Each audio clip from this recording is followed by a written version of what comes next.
बहू, क्या बना रही हो आज? रसोई में खड़ी अपनी बहू सुहानी से आशा जी ने पूछा। कुछ समझ में नहीं आ रहा माँ जी, रोज रोज यही सब्जियां खाते खाते तो हम सब ऊब गए हैं। असमंजस में पड़ी सुहानी बोली, चल तू इधर आ, आज सब्जी मैं बनाती हूँ। बेसन की सब्जी बनाऊंगी। जतीन को तो बहुत पसंद थी मेरे हाथों की बनी बेसन की सब्जी। बेसन की सब्जी? हाँ हाँ मम्मी जी, एक बार ये भी बोल रहे थे, लेकिन मेरे सामने तो आपने कभी बनाई नहीं। सुहानी बोली, अरे वो तो शादी से पहले तेरी ननंदे काम नहीं करने देती थी, फिर तूने आकर रसोई संभाल ली तो मेरी भी आदत छूट गई। चल आज बनाकर खिलाती हूँ। आशा जी आज पहले की तरह ही स्फूर्ति से अपने बेटे की मनपसंद बेसन की सब्जी बनाने में लग गई। काफी साल हो गए थे रसोई में खाना बनाए, तो हाथ थोड़े कांप रहे थे, लेकिन चेहरे पर अलग ही उत्साह था। कुछ देर में बनने वाली सब्जी को बनाने में आज लगभग 1 घंटा लग गया। जतीन भी ऑफिस से घर आ चुका था और खाना लगाने को बोलकर हाथ मुंह धोने चला गया। सुहानी ने फटाफट फुलके बनाकर बेसन की सब्जी के साथ थाली लगा दी। जतीन थाली देखते ही बोला, अरे वाह, बेसन की सब्जी। पहला कोर तोड़कर मुंह में डाला ही था कि उसका मुंह बिगड़ गया। ये क्या सब्जी बनाई है? इतना नमक तुम्हें नहीं बनानी आती थी तो माँ से पूछ लेती, माँ बहुत अच्छी सब्जी बनाती है। जतीन बोला। बगल में बैठी आशा जी भी बेटे की प्रतिक्रिया सुनने को बेताब थी, लेकिन जतीन की बात सुनकर उनकी सारी बेताबी उदासी में बदल गई।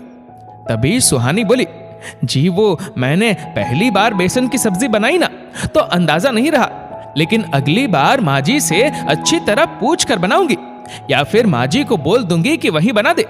अभी मैं दिन की सब्जी गर्म करके ला देती हूँ। पास बैठी आशा जी के चेहरे पर बहू की बात सुनकर मुस्कान आ गई।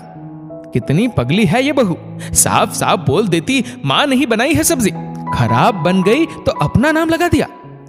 कुछ दिनों बाद संक्रांति का त्योहार आने वाला था, तो सुहानी के मायके से सभी के लिए उपहार और मिठाइयां आई थी। सुहानी के लिए हरे रंग की और आशा जी के लिए नीले रंग की साड़ी आई थी। सुहानी को याद आया कि एक दिन आशा जी बोल रही थी कि मुझे नीला रंग पसंद नहीं, मैं नीला रंग कभी नहीं पहनती। ये याद आते ही सुहानी ने झट से अपनी हरी साड़ी से वो नीली साड़ी बदल ली और वो हरी साड़ी अपनी सास आशा जी को दे दी। आशा जी समझ गई थी, लेकिन सुहानी की भावना का मान रखने के लिए उन्होंने कुछ नहीं कहा। हाँ, त्योहार पर सुहानी को देने के लिए चुपके से एक सुंदर सी साड़ी लाकर रख ली। वह मन ही मन बोल रही थी, सच में पगली है ये बहू, अपनी पसंद की साड़ी मुझे दे दी और खुद वो साड़ी ले ली। सुहानी की तबीयत आज कुछ ठीक नहीं थी, इसलिए वो दवा लेकर आराम कर रही थी। आशा जी के पास उनकी बेटी स्मृति का फोन आया कि वो और उसके ससुराल वाले देवी माता के दर्शन के लिए उनके शहर आ रहे, तो कुछ देर के लिए घर पर भी आएंगे, दोपहर का खाना वहीं खाएंगे। ये सुनकर आशा जी के हाथ पांव फूलने लगे। बहू तो बीमार है और मुझसे तो इतने जनों का खाना बनना बहुत मुश्किल है। कुछ सोचकर उन्होंने फोन लगाया। थोड़ी देर में एक आदमी थैला भरकर सामान लेकर आ गया। उसे देखकर सुहानी ने पूछा, माँ जी ये क्या है? अरे बहू, वो स्मृति के ससुराल वाले खाने पर आ रहे हैं।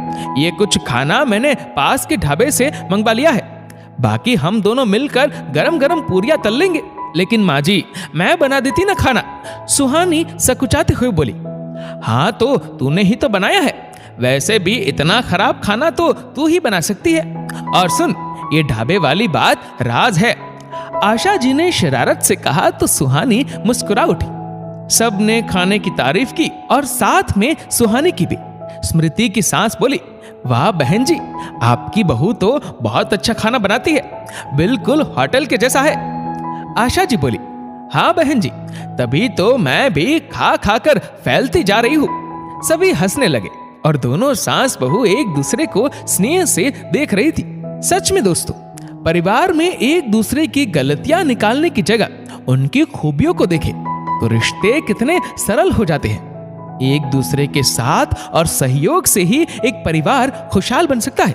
दोस्तों, इस वीडियो को लेकर आपकी क्या राय है नीचे कमेंट करके जरूर बताएगा। और अगर आपको वीडियो अच्छा लगा हो तो इस वीडियो को लाइक करेगा, शेयर करेगा ज्यादा से ज्यादा लोगों तक। और ऐसे ही और भी इंस्पिरेशनल वीडियोस के लिए सब्सक्राइब करें हमारे यूट्यूब चैनल को और फेसबुक पर फॉलो करें हमारे पेज को।